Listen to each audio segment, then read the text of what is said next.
locate the optimal rate of descent for the proper touchdown point.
Demonstration pilots you have been watching perform here this afternoon are but a small part of the movie.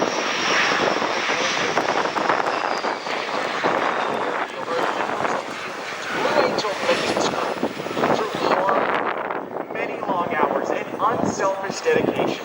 They have each year for the past 78 years provided us with the aircraft availability necessary to perform each of these flight demonstrations. As the aircraft taxi down, I would like to take this opportunity to introduce the Blue Angel maintenance crew.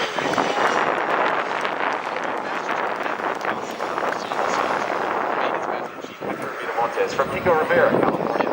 Maintenance Chief Bradley Jordan from Jacksonville, Florida. And Joseph Bishop from Cedar Key, Florida.